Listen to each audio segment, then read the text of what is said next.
Om Shri Gurubhyo Namaha Harihi Om Shuklam Varadharau Vishnum Shashivarnam Chaturbhujam Prasannavadanam Dhyayet Sarva Vighnopashantaye Gurur Brahma Gurur Vishnu Gurur Devo Maheshwaraha Guru Sakshat Param Brahma Tasmai Shri Gurave Namaha Saraswati Namastubhyam Varade Kamarupini Vidyarambham Karishyami Siddhir Bhavatu Me Sada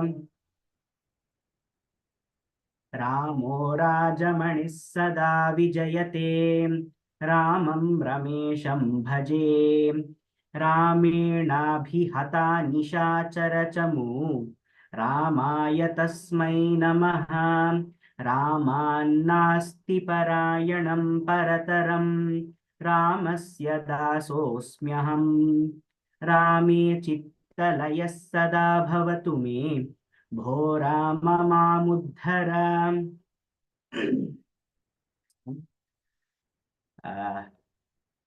Shamyatam Vilambha Jata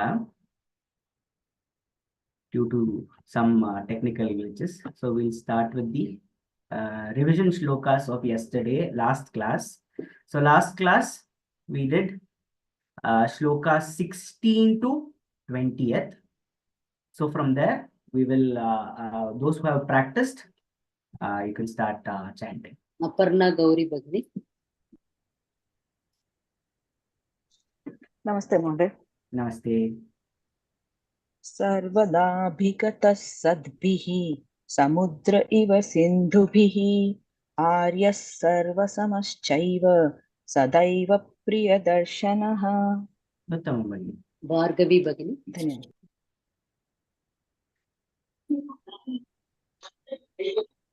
Sacha sarvagунopetah kausalyānandavardhanah samudra iva gambhirye dhairyena himavaniva.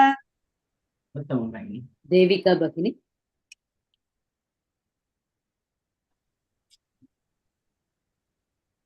Vishnuna satrusho virye somavat priyadarshanah kalagni satrushah krodhe kshamaya prithvi samah. Bhagini, the third pada is after Krodhe. Kala Nisadrishah Krodhe, then Okay. Kshamaya Prithivi Samah.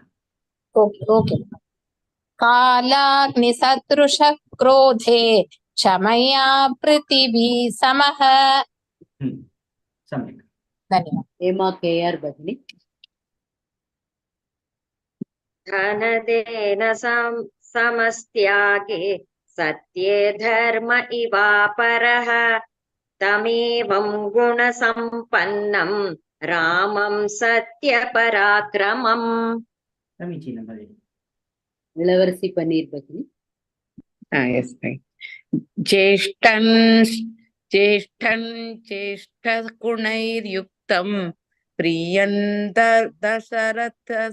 priyan dasharatha sutam prakriti nam hitair-yuktam prakriti priya kamyaya.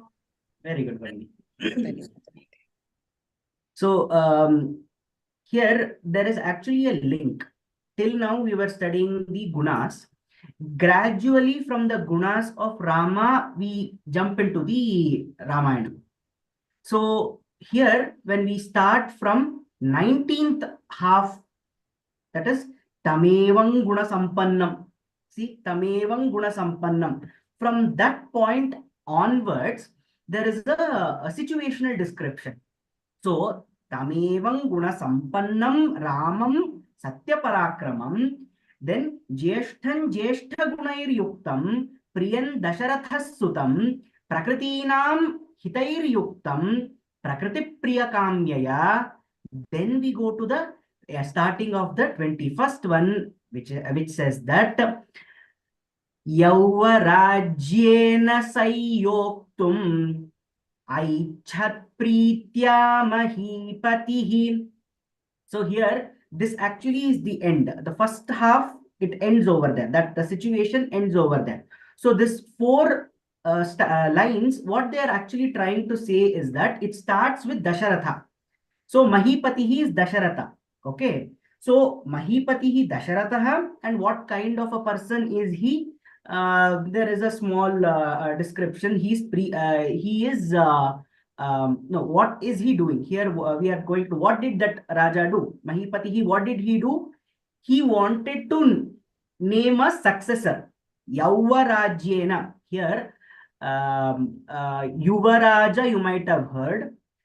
Yauvarajyena Sayyoktum, to install his successor. Sayyoktum is to add, okay?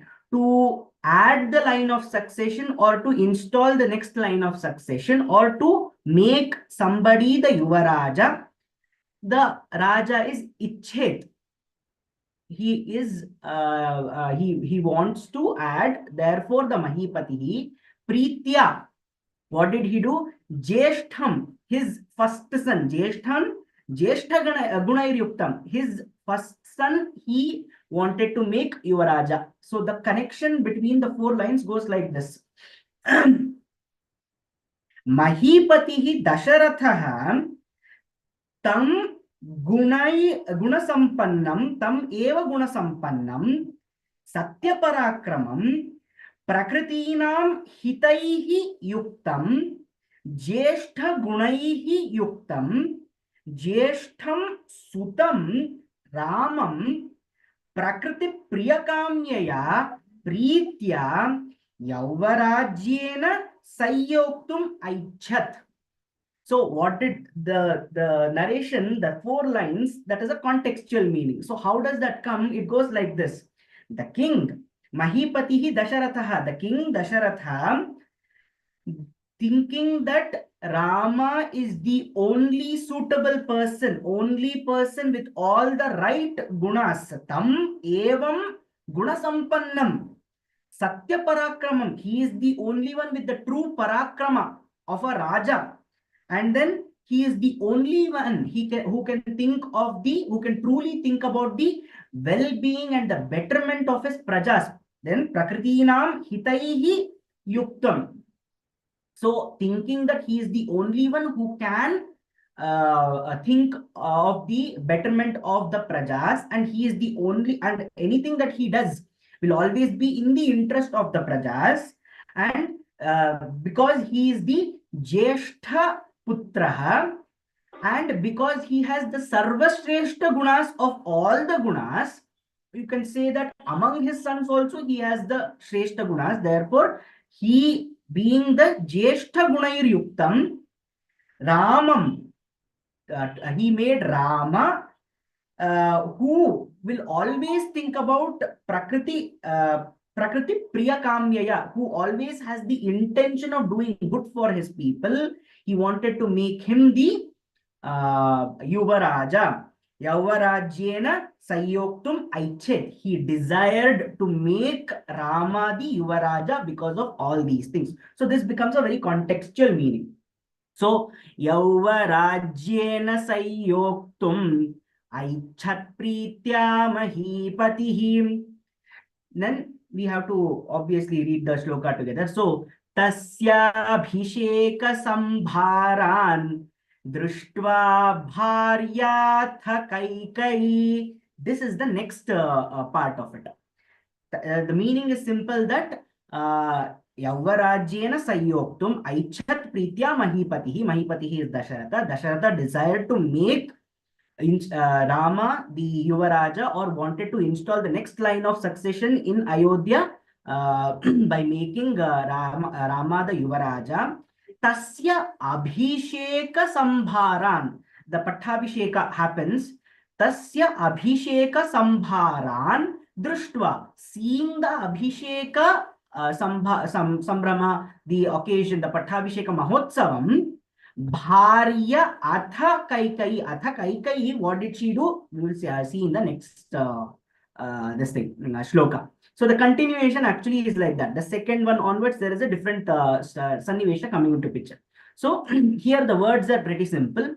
Yauvarajyena sayoktum aichat pritya mahipatihi तस्याभिषेक संभारान् दृष्ट्वा भार्याथ Kaikeyi. So here we have तस्याभिषेक there is one that comes over there. So you have to stress that because there are two chas, one being Mahaprana and then Advitvam will come. Aichat. Okay. And yeah, that's all. Drishtva also there is a Dvitvam over there. Okay, so we will start chanting. Kalpagarani Bhagini. Bhagini. Yauvarajyena sayoktum यौवराज्येन संयोक्तुम् यौवराज्येन संयोक्तुम् ऐच्छत् प्रीत्या महीपतिः ऐच्छत् प्रीत्या महीपतिः ऐच्छत् प्रीत्या महीपतिः तस्याभिषेक संभारान् तस्याभिषेक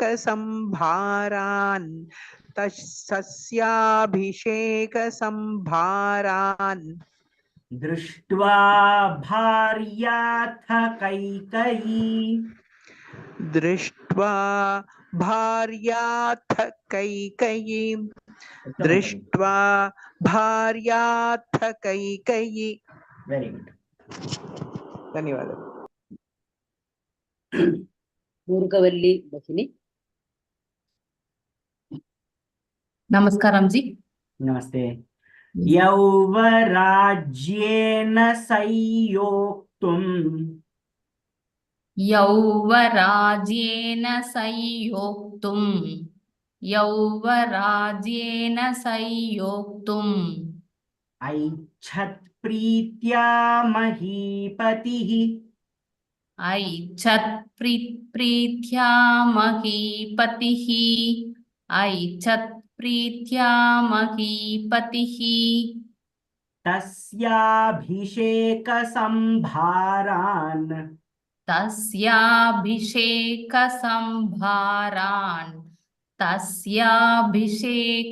संभारान् दृष्ट्वा भार्याथ कैकयी दृष्ट्वा भार्याथ कैकयी दृष्ट्वा भार्याथ Kaikeyi.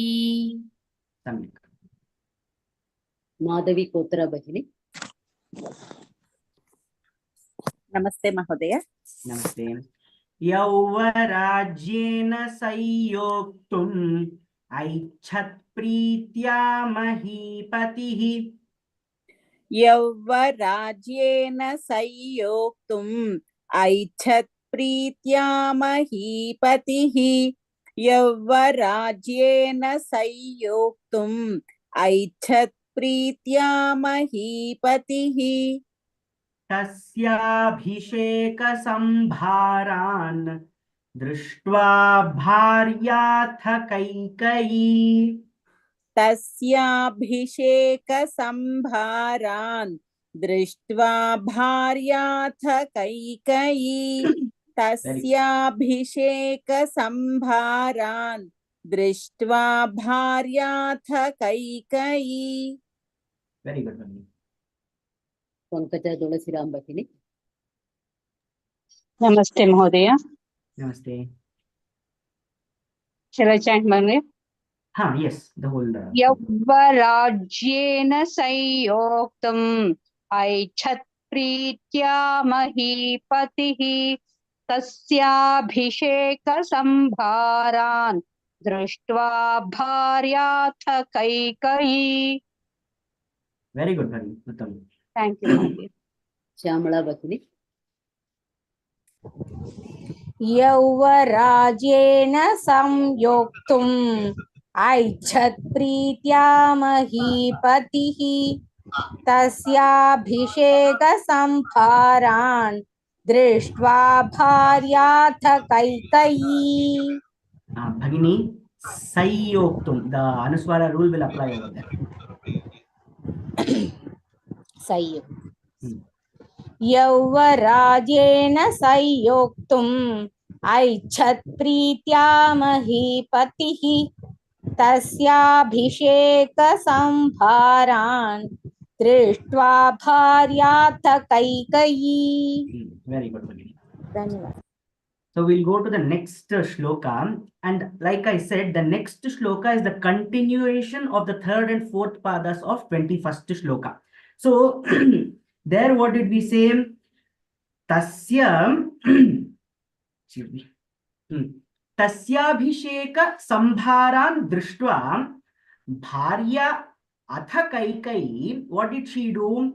She remembered a particular vara. So the next shloka is Purvan dattavara devi varamena mayachatam vivasanancha ramasya bharatasya.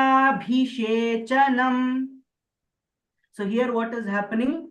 Going from the previous shloka, seeing Rama's Pattabhisheka, Purvan Dattavara Devi, she remembered Purvan Dattavara Devi, the Devi remembered a vara that she was given previously. Then what did she do? Varam yenam ayachata. She used that varas. Okay, she wanted to use that varas. And what are those two varas? In those varas, she asked one for Vivasanancha Ramasya. Rama has to go to Vana. Vivasanam is going to Vana. Exile. Actually, it is called as exile. Okay. Then Bharatasya Abhishechanam. Then Bharata has to be become the Yuvaraja in his place. Abhishechanam. Bharatasya Abhishechanam. Vivasanam. Ramasya Vivasanan. These two are the two varas that she asked. So, going by the story, what have we learned? Seeing Rama's Tasyabhisheka, Tasyabhishechanam Drishtva. Then she remembered two varas. Here, the speciality is that this is Sankshepa Ramayana. So you do not go from Putra Kameshti Yaga, Dasharatha performed, then Kausalya gets Rama, Sumitra gets Lakshmana, and then Kaikeyi gets Bharata. This does not is not shown here or included in this, because that part of it does not form, technically speaking, that does not form Ramayana. From the Rama going to Vana, only Ramayanam starts, because that is the first major decision that he takes on his own. Even before he becomes the king, first major decision that he takes is that only. Otherwise, before that, what happens? His Swayambara is actually because of his Guru's Adesha. It is Vishwamitra who takes him to Janaka's place, asks him to participate in the Swayambara. With this thing only, he gets married and everything. Then he goes to Vishwamitra because of Vashishta's Adesha. Vashishta says that I am Kula Guru, so I will give you the Shastras. But Shastrabhyasa, it is better you do it with Vishwamitra. So he sends him over there. So this is the first major decision that Rama takes on his own. And that is where the Ramayanam starts. So it is not up to him, because we'll see in the next context, it is not he's not bound by it, but he wants to do it because it is his father's dignity question. Okay, because it's his father who has given him given Kaikeyi the vara. Now, when did that happen? I told you that in Champu Ramayana, at some point of time, there has been mentioned that whenever there is a war between the Devas and the Asuras, the Indra used to invite Dasharatha to help him out. Dasharatha used to come and he used to help the Devas. At this point of time, what happened was Kaikeyi was the Sarathi of she's also a Kshatragni, so she was the Sarathi of Dasharatha at one point of time in the war. At that point of time, what happened was the wheel started the axle, it comes out, it stops the wheel from coming out of that axle. Okay, there was a pin. Now what happened was that broke, and therefore the wheel was almost about to come out of his ratha. At that point of time, what Kaikeyi does is she takes her finger and then she inserts it at that nail, wherever that screw is there. She puts it over there and she prevents the wheel from coming out of the axle. Okay, and that is a very big thing, because doing that not just prevented the ratha from breaking down, but also it Dasharatha wins the war because of that. Okay, so therefore Dasharatha is very much pleased, and he tells, "I'll give you you asked for any varas." And she says, "I'm not interested because I don't want anything at this point of time." But he says, "You have to, because you have not just saved my life. You have also, you are also the reason why I won the war." So she gets two varas and she says, "I'll ask it at, whenever I need it." And Dasharatha being from the Raghuvamsha, everybody has that the Vakya Paripalana Vrata. If they have made a promise, they always stick by it. That is Raghuvamsha. So here what happens is Dasharatha has given his word. Now looking at, they have omitted that part about mantra and all those things here, because directly we want to get into the story. We spent 20 shlokas describing Rama's gunas itself, so we have to get into the story now. So now Devarshi says, this is a third person perspective. Devarshi is talking. So he says, Tasya Abhishechanam Drishtva. Then Devi remembered Kaikeyi, she is the Bharya means wife of Dasharatha. She remembered Purvan Dattavara Devi. Datta is to give, Purvan Dattavara. Okay, so she remembered a boon that was given to her and she used it. Varam enam ayachata. Varam enam ayachata, and she used it. She requested to use it. Then what did she use it for?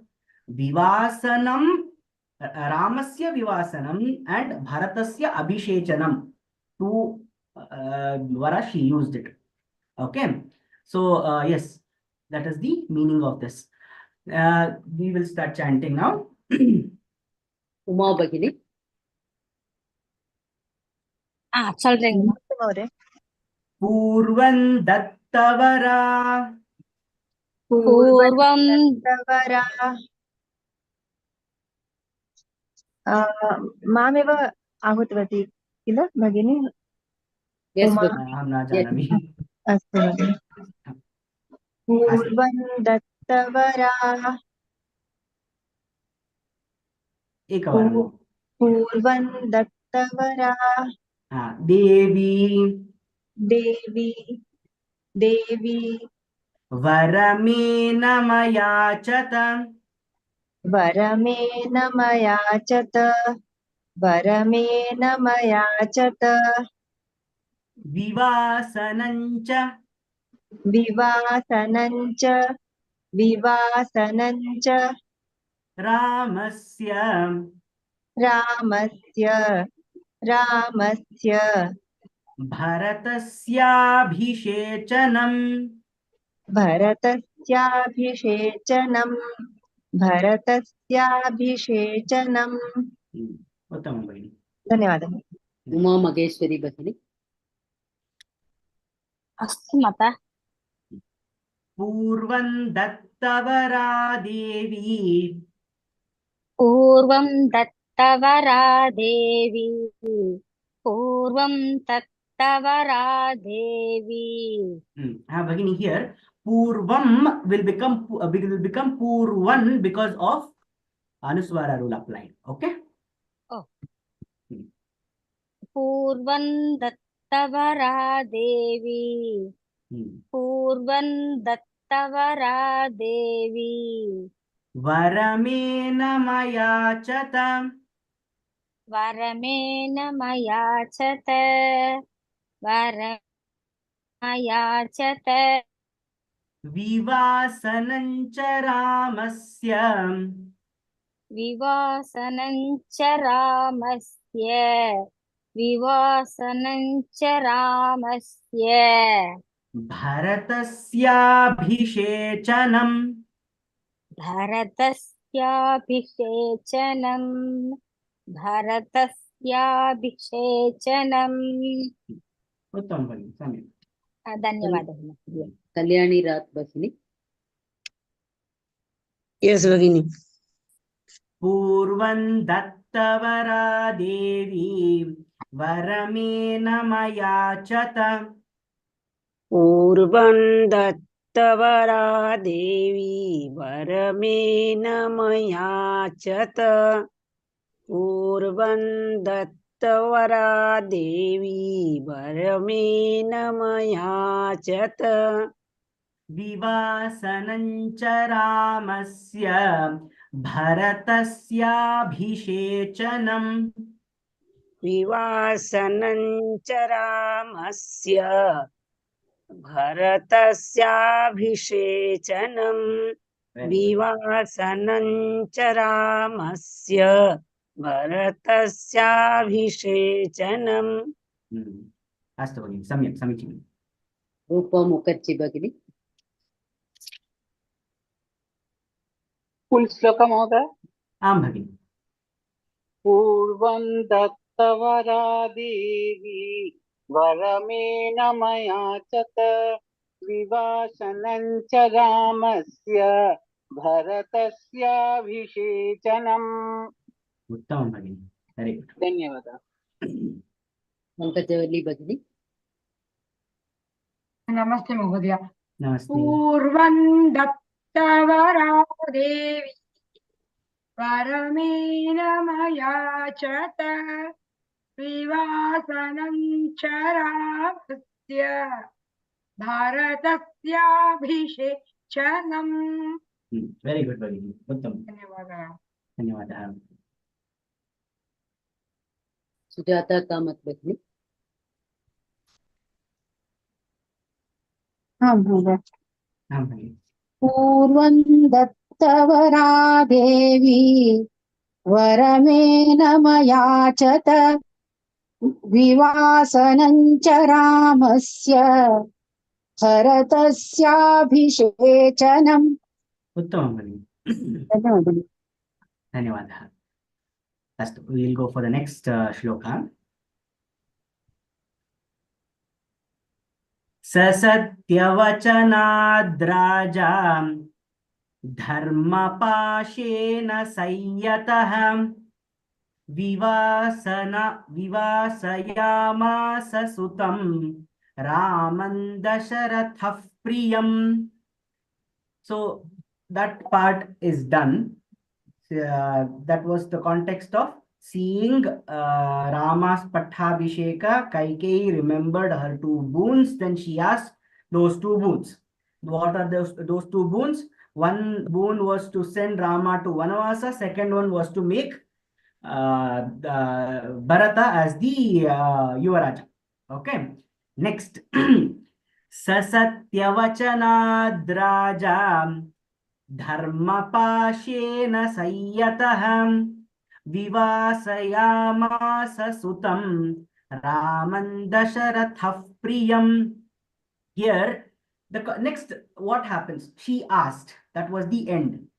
Then the Dasharatha, the king Dasharatha, dharmapashena, because he had to oblige, that was their dharma. I told you Raghuvamsha has this tradition of honoring their words, their promises. So pran jai par vachan na jai, that is how Goswami Tulsidas describes it. Okay, so dharma pashena satyavachanat, because he is somebody who does not cheat. Satyavachanat dharma pashena sayyatah means one who is bound. Sayyatah raja, sa raja, Okay, that Raja who was bound by the Satyavachana, okay, and then Dharma Pasha, then because of that particular nature of that Raja, Vivasayamasa Sutam Ramam Dasharatha Priyam. Here is where Rama comes into picture. I told you Rama makes the first choice over here. No, this is how. Vivasayamasa Sutam. To make sure that the father's word is completed, father's promise is completed, the Suta who went to the forest to spare his father is Dasharatha's favorite. Okay, Vivasayamasa Sutam, the person who went to the forest.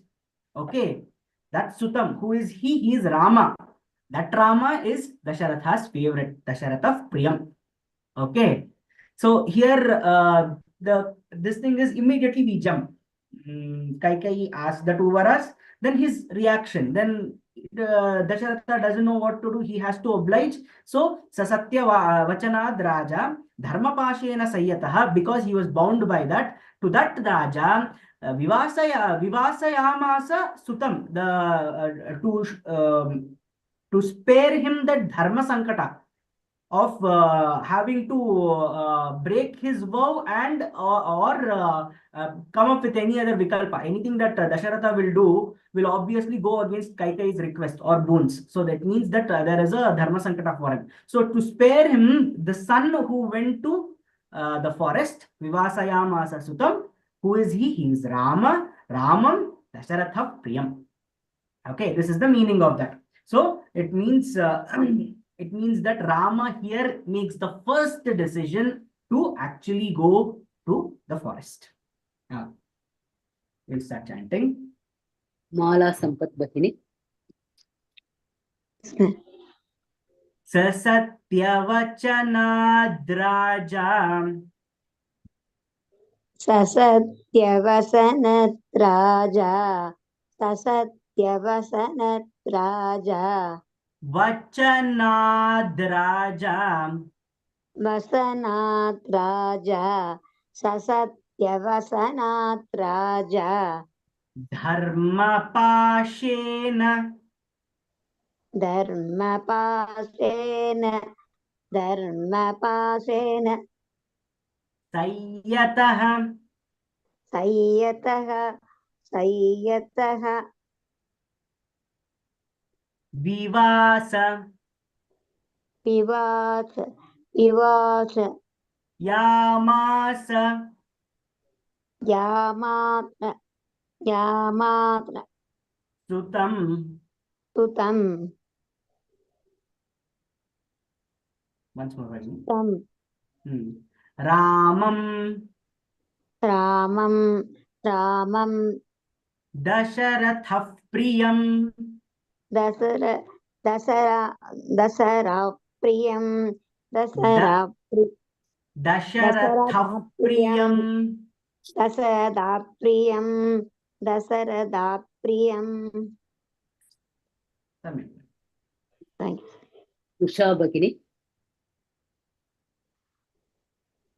Usha Bhagini. Yes, ma. Yes. Sasatyavachanadraja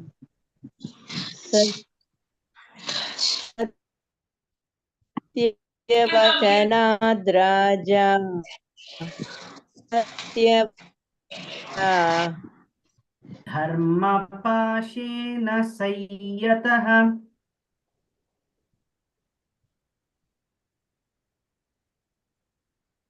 Usha Bhagini. Dharmapashena yataha. Once more, Bhagini. Dharmapashena. Bhagini, your audio is breaking. I think we can Yes, have ma'am. some. We can call you later, Bhagini. Usha yes Bhagini. Yes, but Sasatyavachanadraja Yachana Raja.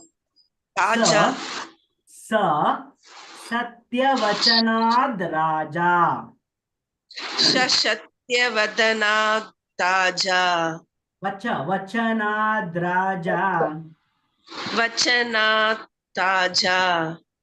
Vachanad Raja.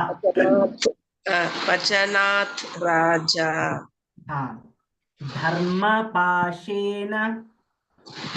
Dharma Pashena. Dharma Pashena. Sayyatah. Danyadaha. Sayyatah. Sanyadaha. Sanyadaha. Vivasa. Vivacha. Vivacha. Vivasa. Vivacha. No, sir, not cha. Sir. Vivasa. Vivasa. Yamasa. Yamasa. Vivasa. Yamasa. Sutam. Sudam. Sudam. Ramam. Ramam. Ramam. Dasharathaf. Dasaratham. Dasaratham. Dasharathaf. Dasaratham. Dasaratham. Priyam. Priyam. Priyam. Astu Bhagini, Samik. Thank you, Makodaya. Meenakshi Bhagini.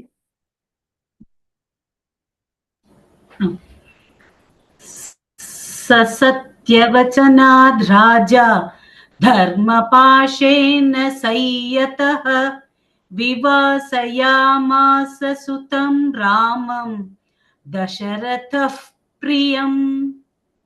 Vivasayamasa Sutam. The pada ends over there.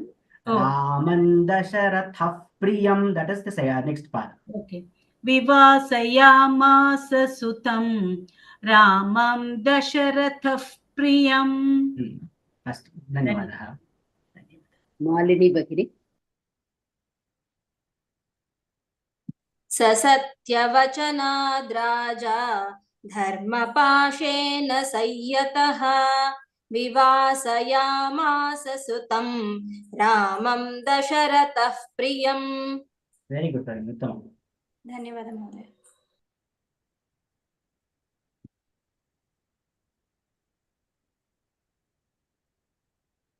Uma Bala sir. Rema Sriram Bhagini. अस्ति महोदय. ससत्यवचनात् राजा धर्मपाशेन संयतः विवासयामास सुतं रामं दशरथः प्रियम्. Very good, Bhagini. Uttamam. Astu, we'll go to the next one. Before that, I just wanted to mention this. See, Anushtup Chandas is what we are following. So if you have trouble in seeing which is first pada, which is second pada, all you need to do is you need to start counting. In Anushtup Chandas, each pada is 8 syllables. When I say syllables, see, sa is 1 syllable. Next, sa is also second syllable. Here, because ta is half and ya is complete, kya is 1 syllable. So like that, it is 3. Va is 4th syllable. Cha is 5th syllable. Na is 1 syllable. So it is 7th. Then, sorry, 1, 2, 3, 4, 5, 6, 7, 8. Dra also is 1. That is the 7th. Dra is 1. Sayukta Akshara is counted as 1. Okay. Then ja is 1. So 8 syllables make 1 pada. If you have any problems, if I don't mention, if you don't capture where I'm taking pause also, you can do this in your books. Astu. Next. Yes. Sajagamavanau viraha pratignyamanupaalayan piturvachana nirdeshat Kaikeya Priya Karanat. This is with reference to Rama. What did he do? There, the translation actually goes as the Raja who was bound by his dharma, then by the Satyavachana, he had the promise, sent his most favorite son Rama to Vana. Okay, I think it translates to, see, Satyavachanat Dharmapashena Sayyataha, one who is bound by it, Raja Dasharathaha, Priyam Sutam, his most favorite son. Okay, Priyam Sutam Ramam Vivasayamasa, sent to Vana. Okay, this was the Anvaya. Anvaya means rejumbling of the shlokas. Shlokas are usually arranged such that it adheres to Chandas. Okay, but it is reorganized for Anvaya, for us to understand. So in this case, we have to start with Satyavachana. Satyavachanat Satyavachanat Dharmapashena Sayyataha Raja. Okay, who? Raja Dasharatha. Then he sent his son Priyam, where did we go? Priyam Sutam Ramam Vivasa Yamasa, he sent. Okay, here it comes from Rama's perspective. What did Rama do?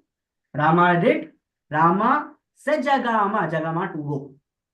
Okay, Sajagama Vanau Viraha. Viraha is Ram.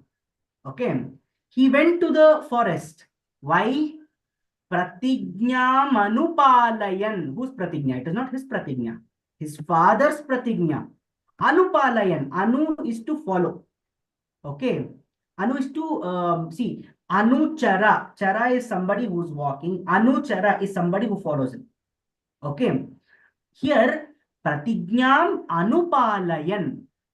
Palayan also means to listen, to adhere to. Okay. The pratigna that was done by you can actually take it in two ways. One is to say that the pratigna that not pratigna, the promise that his father had given, to make it true, he went to Vana. Or you can say that he, because we are talking from the perspective of Rama, you can say that while going, he decided, he took a pratigna that he will go to Vana. That also can be the meaning of this. So pratigna manupalayan. So soon after he made a pratigna. That also can be the interpretation. But why? Pitur vachana nirdeshat. Here comes the trick.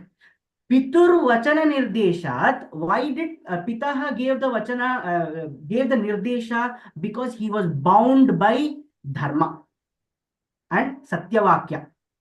Therefore, Pitur vachana nirdeshat, he took the pratigyam anupalayan saviraha vanam jagama. Okay. Then what else? Why else? To also make Kaikeyi happy. So it says Kaikeya priyakaranat. To make Kaikeyi happy, to follow the nirdesha of his father. Then he to palana to follow the pratignya sa viraha vanam jagama. So you can alternatively place this in any way. You can take it as pitur vachana nirdeshat pratignya manupalayan saviraha vanam jagama. Or you can take Kaikeyi, you can add it in the starting also. Kaikeya priyakaranat, to give joy to Kaikeyi. Then Pitur vachana nirdeshat. Then you can continue with the same thing. So here Rama, from Rama's perspective, why is he going to Vana? For two important things. One is because of his father's nirdesha. Second is to make Kaikeyi happy. Vinoda Shetty Bhagini. Vinoda Shetty Bhagini. Yeah. Sajagama. Sajagama. Sajagama. Vanau viraha. Vanau viraha. Vanau viraha. प्रतिज्ञामनुपालयन् प्रतिज्ञामनुपालयन् प्रतिज्ञामनुपालयन् पितुर्वचननिर्देशात् पितुर्वचननिर्देशात् कैकेय्याः प्रियकारणात् कैकेय्या प्रियकारणात् कैकेय्या प्रियकारणात् उत्तमम्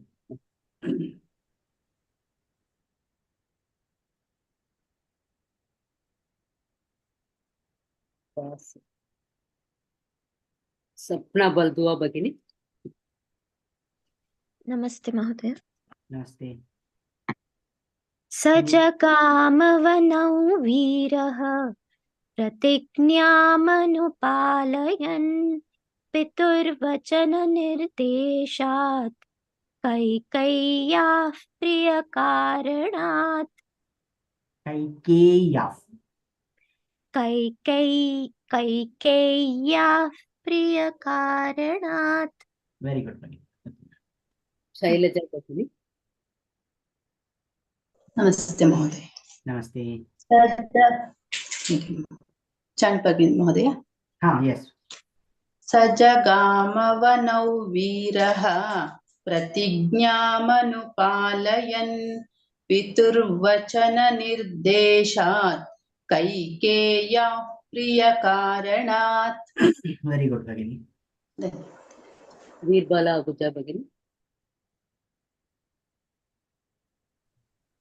स जगाम वनौ वीरः प्रतिज्ञामनुपालयन् पितुर्वचननिर्देशात् कैकेय्याः प्रियकारणात्। हाँ भगिनी जगामा मा is complete स जगाम वनौ वीरः। थैंक सम्यक यू भगिनी महोदय, सम्यक धन्यवाद।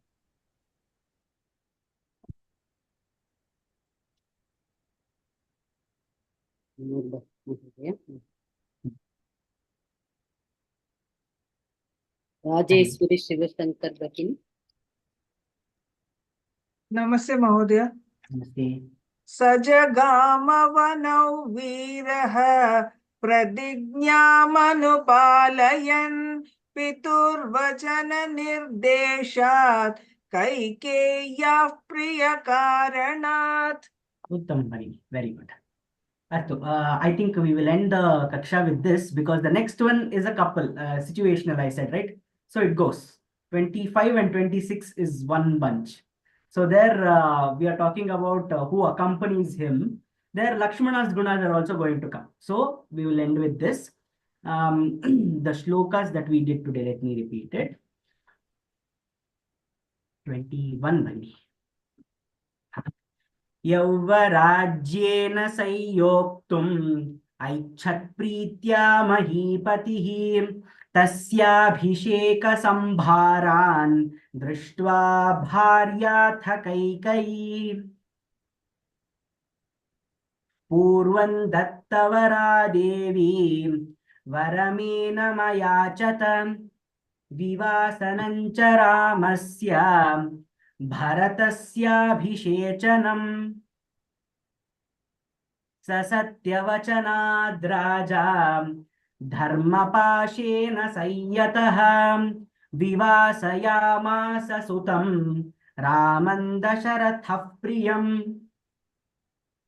स जगामवनौ वीरः प्रतिज्ञामनुपालयन् पितुर्वचननिर्देशात् कैकेय्याः प्रियकारणात् आपदामपहर्तारं दातारं सर्वसम्पदां लोकाभिरामं श्रीरामं भूयो भूयो नमाम्यहम् अर्जनं भवबीजानामर्जनं सुखसम्पदां तर्जनय्यमधूतानां राम रामेति गर्जनम् श्रीराम राम रामेति रमे रामे मनोरमे सहस्रनाम तत्तुल्यं राम नाम वरानने श्रीराम राम रामेति रमे रामे मनोरमे सहस्रनाम तत्तुल्यं राम नाम वरानने श्रीराम राम रामेति रमे रामे मनोरमे सहस्रनाम तत्तुल्यं राम नाम वरानने इति श्री सीतारामचन्द्रार्पणमस्तु। धन्यवादः सर्वेभ्यः। धन्यवाद धन्यवादः महोदय। महोदय धन्यवादः फस्ट महोदय। श्लोक 21st श्लोक धन्यवादः। यौवराजेन